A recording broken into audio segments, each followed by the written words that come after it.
ओम शांति। अगर हम अपने चारों ओर दृष्टि घुमाएं तो हम ये देखेंगे कि प्रकृति की हर चीज़ जो ईश्वर द्वारा निर्मित है कुछ ना कुछ देने का कार्य कर रही है। ईश्वर ने प्रकृति में हर चीज़ को एक देने का गुण सिखाया है। जैसे सूरज हमें रोशनी देता है, फूल हमें खुशबू देते हैं, ये धरती हमें अन्न उत्पन्न करके देती है और चंद्रमा हमें शीतलता प्रदान करता है। और इससे भी ज़्यादा अगर हम मानव निर्मित चीज़ों को भी देखें तो वो भी कुछ ना कुछ देने का ही कार्य कर रहे हैं।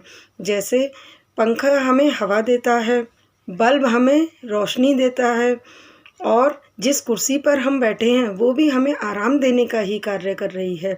इसका मतलब है कि यानी इस सृष्टि में कोई भी चीज़ ऐसी नहीं है जो कुछ ना कुछ देने का कार्य ना कर रही हो। बट केवल एक इंसान ही ऐसा है जो कि आज हमेशा चाहिए की स्थिति में रहता है। मीन्स कि उसे हमेशा कुछ ना कुछ चाहिए। जैसे मुझे शांति चाहिए, मुझे प्रेम चाहिए, मुझे इज्जत चाहिए, मुझे सम्मान चाहिए। जबकि इंसान तो ईश्वर द्वारा बनाई गई सर्वश्रेष्ठ कृति है। तो क्या ऐसा हो सकता है कि ईश्वर ने अपनी बनाई हुई सर्वश्रेष्ठ कृति को ऐसे खाली करके भेजा होगा इस दुनिया में, उसे भरपूर ना किया होगा? लेकिन आज इंसान अपनी मूल संस्कार को भूल चुका है, उसका जो गुण है वो उसे भूल चुका है। जबकि ईश्वर ने इस दुनिया की हर चीज़ को देने वाला बनाया है, तो क्या इंसान को भी देने वाला नहीं बनाया होगा? लेकिन आज इंसान अपने कामों में इतना व्यस्त है, अपनी समस्याओं में इतना घिरा हुआ है कि उसे ये अंदाज़ा ही नहीं है कि ये शांति, प्रेम, सम्मान ये सब हमारे अंदर हैं। बस ज़रूरत है कि हम इन्हें पहचानें। हर वक्त हम यही कहते हैं कि कुछ पल तो मुझे शांति से रहने दो, मुझे थोड़ा सा तो सम्मान दो, कोई मेरी इज्जत ही नहीं करता।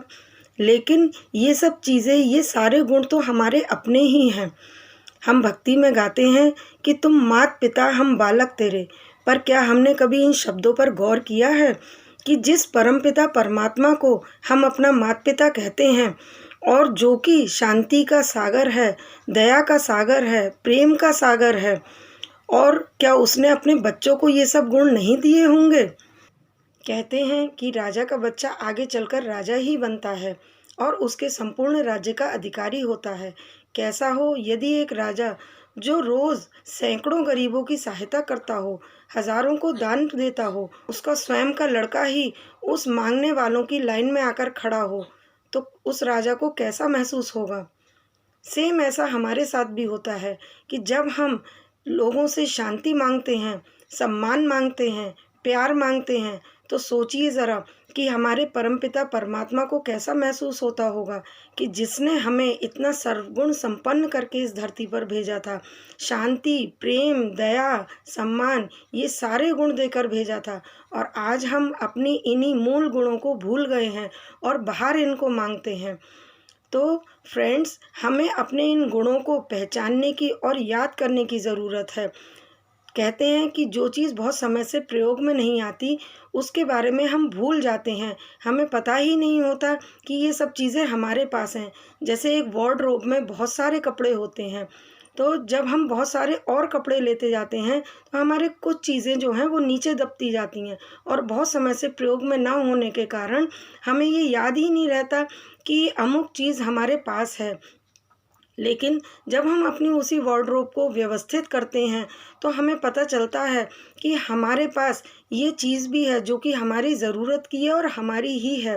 ठीक इसी तरीके से हमने अपने शांति के गुण को बहुत समय से यूज़ में ना लाने के कारण हम ये भूल गए हैं कि हमारी आत्मा का मूल गुण जो है वो शांत है। हम शांत स्वरूप आत्मा हैं। बस ज़रूरत है उस संस्कार को, उस गुण को पहचानने की। कहते हैं कि जिस बर्तन को बहुत समय तक यूज़ ना किया जाए उस पर मिट्टी की परतें चढ़ जाती हैं। ठीक इसी तरह हमने अपने शांति के संस्कार को बहुत समय से प्रयोग ही नहीं लाया है, जिससे हमारी आत्मा के इस संस्कार पर मिट्टी की कई परतें चढ़ चुकी हैं। बस ज़रूरत है इस मिट्टी को हटाने की और अपने संस्कार को वापस यूज़ में लाने की। तो फ्रेंड्स, आज से हम ये कोशिश करें कि हम अपने शांति के संस्कार को अपने ही अंदर पहचानने की कोशिश करेंगे, ना कि बाहर दूसरों के सामने हम चाहिए की स्थिति में रहेंगे कि 2 मिनट तो मुझे शांति दो, थोड़ा सा तो मुझे प्यार दो, थोड़ा सा तो सम्मान दो, क्योंकि ये सब चीज़ें हमारे पास हैं। फ्रेंड्स, हम उस दाता के बच्चे हैं जिसने सृष्टि की हर चीज़ को देना सिखाया है, तो यकीनन ये गुण उसने हमें भी दिया है। तो आज से हम मांगने की बजाय देना शुरू करें, दूसरों को हम शांति दें, प्यार दें, सम्मान दें और इज़्ज़त दें। कहते हैं, एक बहुत अच्छा सा गीत फेमस है कि तू प्यार का सागर है, तेरी एक बूंद के प्यासे हम। तो जब वो प्यार का सागर है और हम उस परमपिता परमात्मा की संतान हैं, उस प्रेम के सागर की संतान हैं, तो हम भी तो मास्टर प्रेम का सागर हुए ना। तो फिर हम क्यों मांगें कि तू प्यार का सागर है, तेरी एक बूंद के प्यासे हम। क्या हमारा बच्चा कभी ये कहता है, या हमें कैसा अनुभव होगा जब हमारा बच्चा ये कहेगा कि मम्मी पापा आपके पास तो सब कुछ है, लेकिन मैं तो एक एक चीज़ का प्यासा हूँ। यकीनन हमें बिल्कुल भी अच्छा नहीं लगेगा। सेम इसी तरह जब परमपिता परमात्मा अपने बच्चों को इस मांगने वाली स्थिति में देखते हैं, तो निश्चित रूप से उन्हें भी बिल्कुल अच्छा महसूस नहीं होता होगा।